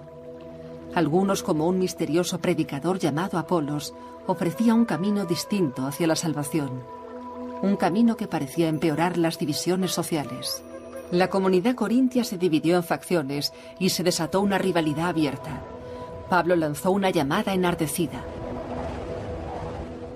A la Asamblea de Dios que está en Corinto, os ruego, hermanos, que permanezcáis unidos en un mismo pensamiento y opinión. He oído que hay desacuerdos entre vosotros. He oído que decís, yo soy de Pablo, o yo soy de Apolos, o yo soy de Cefas.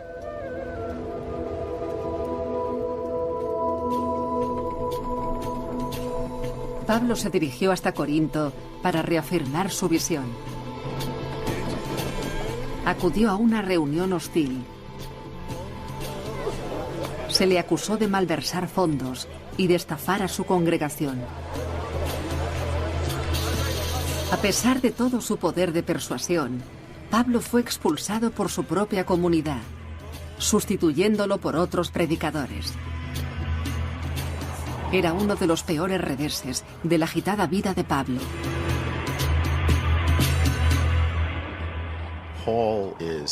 Pablo se encontraba muy mal. Sus relaciones públicas habituales se encontraban bajo mínimos con la gente a la que consideraba casi como a hijos espiritualmente.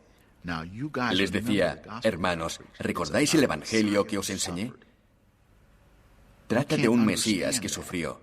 No podéis entenderlo, no podéis comprender el Evangelio, a no ser que entendáis el sufrimiento. Y yo entiendo el sufrimiento. Si esos hombres que compiten contra mí no están recomendando eso como sus credenciales, entonces no saben de lo que están hablando.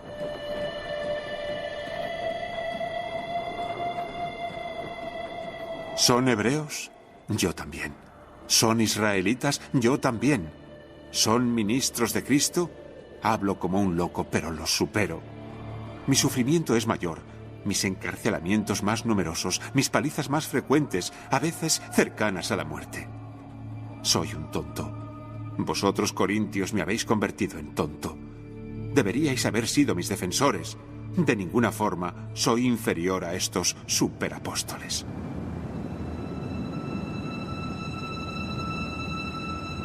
A pesar de sus esfuerzos, parecía que Pablo no podía manejar la marea. A continuación se dirigió a Éfeso, quizás con la intención de consolidar esa comunidad contra disputas similares. Pero justo cuando parecía que la situación no podía empeorar, lo hizo. Puede que el trasfondo político de su mensaje finalmente lo venció. Quizás irritó a la persona equivocada. Fuera cual fuera la causa, Pablo fue arrestado y encerrado en prisión. La urgente misión de Pablo llegó a una abrupta y alarmante parada.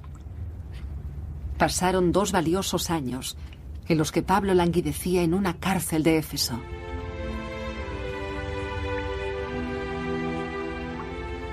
Los esfuerzos de su vida habían llegado a un infructuoso final. 2 décadas de predicación, organización y sacrificio parecían que iban a acabar en el aislamiento de una prisión romana. En cartas a algunos de los primeros conversos, Pablo parecía resignado a su suerte. Es mi mayor deseo y esperanza que no me abandone el coraje y que Cristo se introduzca en mi cuerpo, ya sea vivo o muerto. No sé qué elegiría.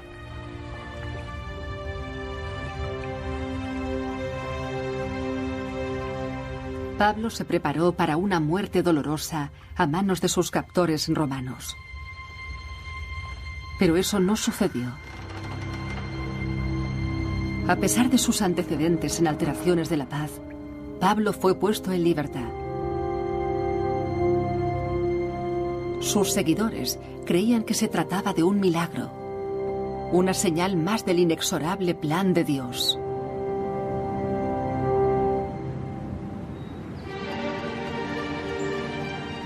Pero aún había más. Cuando Pablo caminaba por los montañosos caminos de Macedonia, el norte de Grecia en la actualidad, Pablo recibió unas noticias asombrosas. Su viejo amigo y colaborador Tito llegó de Corinto con las noticias de que los corintios habían realizado un cambio de idea. Habían regresado al rebaño de Pablo. Y lo más milagroso de todo, las dispersas comunidades que Pablo había fundado se habían unido en un acto de impredecible unidad. Habían atendido a su llamada a una gran recolección para los pobres y habían conseguido un gran donativo que se enviaría a Jerusalén. Era una demostración de su fe compartida y para Pablo una victoria de su pisoteada visión. El hecho es, el que siembra con mezquindad cosechará también con mezquindad. El que siembra en abundancia cosechará también en abundancia. Gracias a Dios por su indescifrable regalo.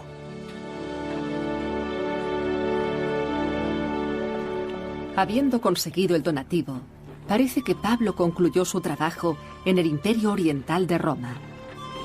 Decidió asegurarse las bendiciones de los líderes de Jesús de Jerusalén, entregando el donativo en persona. Así demostraría la fuerza de su movimiento universal y honraría su promesa a Jaime de recordar a los pobres.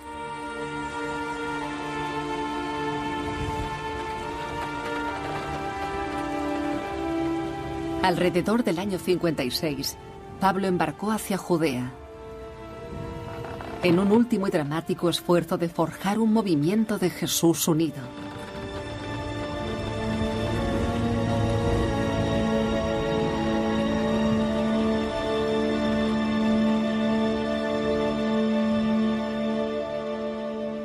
El imperio y el reino.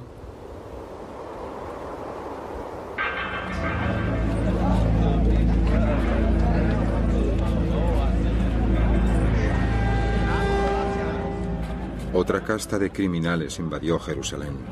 Eran los sicarios. Mataban a los hombres en plena luz del día en el centro de la ciudad. Se sabía que solían mezclarse entre la multitud en las celebraciones, con pequeños puñales bajo la ropa para apuñalar a sus enemigos. El primero al que cortaron el cuello fue Jonatán, el gran sacerdote. Después fueron muriendo más cada día.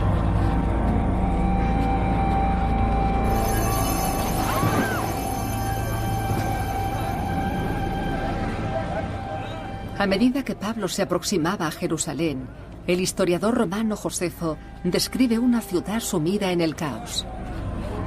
Los asesinos locales inundaban las calles, matando a judíos aliados de Roma. Los demagogos incitaban a la muchedumbre a desafiar abiertamente a las legiones romanas. Pero a pesar de todo ello, Pablo continuó adelante.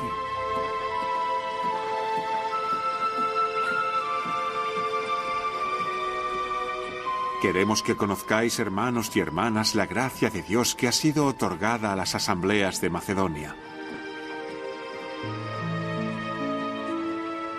Sus congregaciones en la Grecia y Turquía actuales le habían hecho una generosa oferta.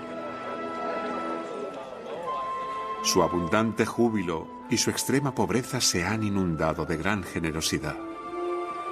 Por lo que yo sé, donaron libremente lo que estuvo en sus medios e incluso más, suplicando que les permitiésemos el privilegio de compartir en este ministerio con los santos.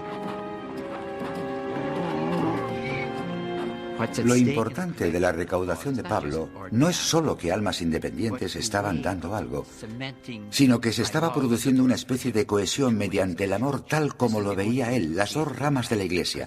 Este es el único modo de que él pudiera ver la unión, porque nunca estaría de acuerdo en que sus iglesias gentiles debieran respetar cualquier ley kosher.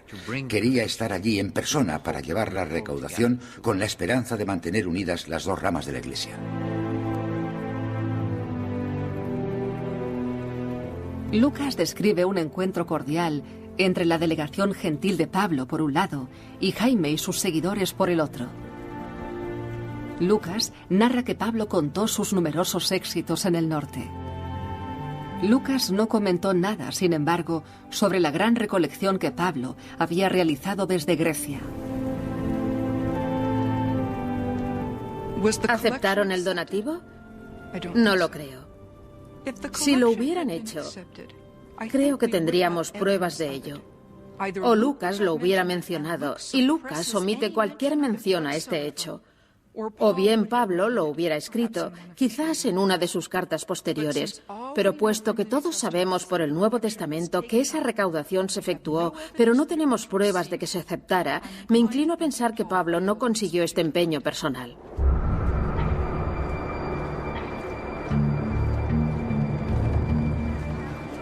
Si Jaime y el resto hubieran rechazado el donativo de Pablo, habrían renunciado a la visión de Pablo de un movimiento unido. Quizás no tenían otras opciones. En los 26 años desde la muerte de Jesús, la Asamblea de Jerusalén había luchado en condiciones muy difíciles. Sabiamente, se habían abstenido de retar al poder de la ciudad y habían evitado precavidamente originar animadversiones entre las comunidades profundamente religiosas que acudían masivamente al templo cada día. Multitudes que habían crecido enormemente volátiles durante la ausencia de Pablo.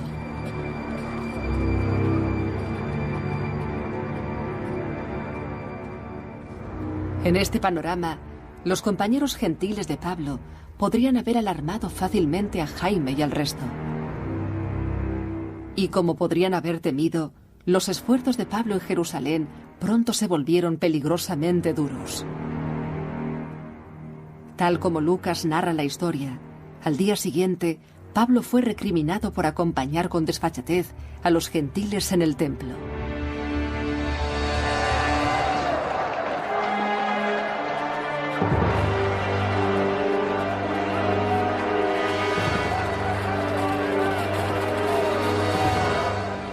Entonces se alborotó toda la ciudad y mucha gente se reunió.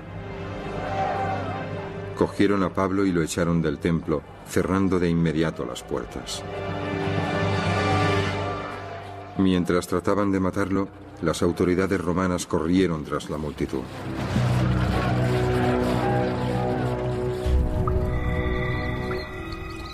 Según Lucas, la tribuna de Roma se preparó para castigar a Pablo por alterar la paz. Pero cuando estaban encadenando al misionero, Pablo reveló que era un ciudadano romano. Puesto que los ciudadanos en pocas ocasiones eran condenados sin juicio, el oficial envió a Pablo a Roma para que el emperador escuchara su caso. Allí, según el relato de Lucas, Pablo tuvo inexplicablemente permiso para trabajar libremente. Pero el propio Pablo no escribió ninguna carta sobre estos hechos, y los estudiosos no pueden asegurar si la historia de Lucas se puede creer completamente. La historia de Lucas está escrita quizás hasta medio siglo después de la vida de Pablo. Su objetivo es aseverar y afirmar la construcción particular de Lucas sobre los fundamentos del movimiento de Jesús. Ni siquiera sabemos de qué fuentes disponía Lucas, por lo que decir que se trata de un relato apologético no es decir que no haya nada históricamente valioso en el mismo, sino que realmente no tenemos ningún modo de evaluarlo.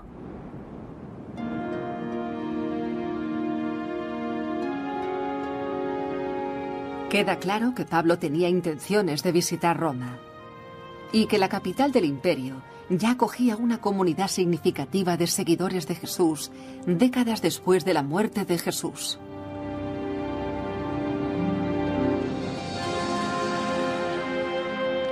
Para todos los amados de Dios que están en Roma, que Dios os bendiga y os traiga la paz. Antes de llegar a Jerusalén, Pablo había enviado mensajeros a Roma con una carta para los seguidores de Jesús que allí vivían.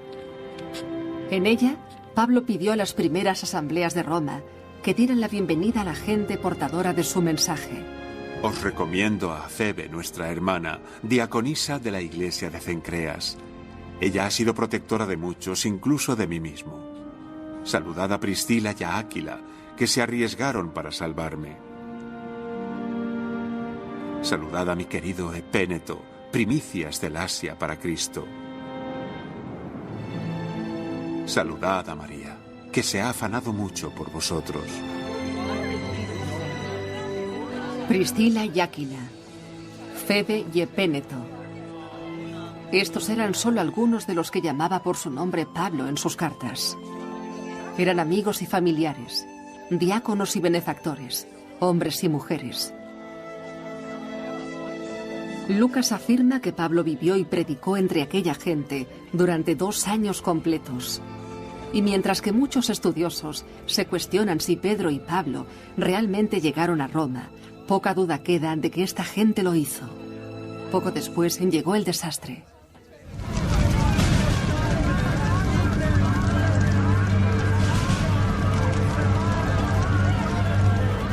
En el año 64 hubo un gran incendio.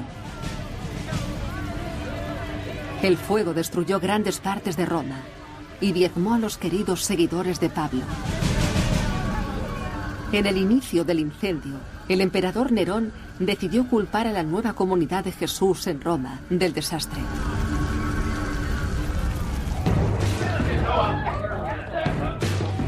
Los primeros arrestados fueron cristianos autoproclamados que delataron a muchos otros.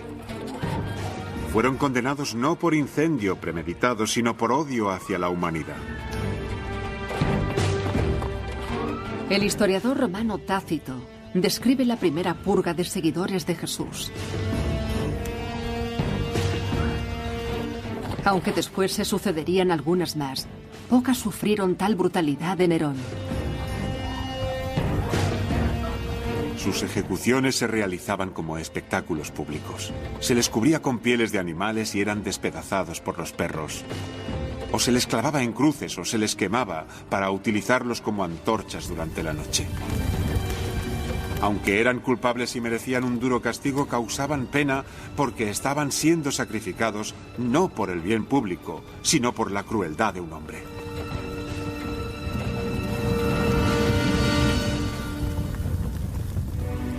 Escritores posteriores afirman que Pedro y Pablo también fueron martirizados en esa orgía de violencia. Se dice que decapitaron a Pablo y que a Pedro lo crucificaron boca abajo. Donde quiera que murieran Pedro y Pablo, las historias sobre sus muertes ponen de manifiesto una verdad central. La fe de los dos apóstoles prosperaría en Roma y se extendería posteriormente al resto del imperio. Pero no antes de una revelación decisiva final entre Jerusalén y su señora, Roma.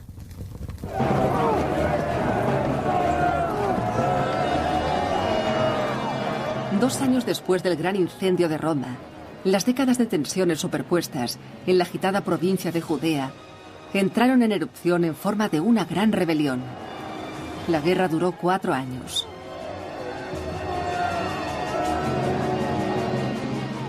Cuando el ejército romano finalmente obtuvo el control, incendiaron el templo sagrado. Jerusalén se llenó de humo. Y también lo hizo el movimiento de Jesús asentado en esa ciudad. Aún así, el reino prometido de Dios no llegó.